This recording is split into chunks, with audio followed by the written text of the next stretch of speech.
Thank you, Chairman Argel, for holding this important hearing on the recently passed election modernization law, the most significant changes to our election code in decades, as you noted, and its implementation for the upcoming 2020 presidential election. So often, we as legislators pass very well-intentioned legislation, and then we watch the implementation fall through the cracks.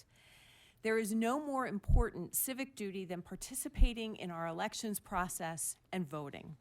And that's why today's hearing is so critical.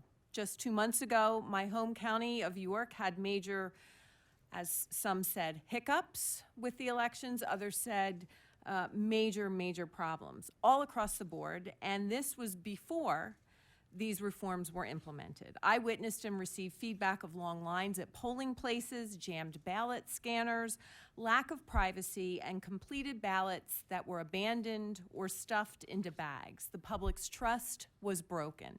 The integrity of our election was questioned.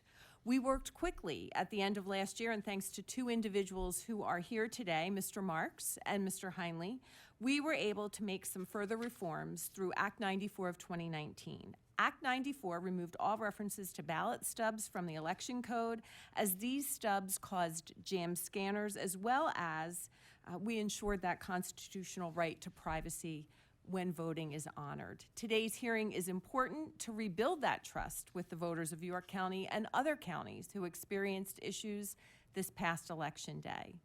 With about half of the state coming on board this year with new voting machines and significant reforms to our state's election code, there are a lot of moving parts. So we have officials from the state, the county, and the local levels here today because this is going to require a team effort at all levels.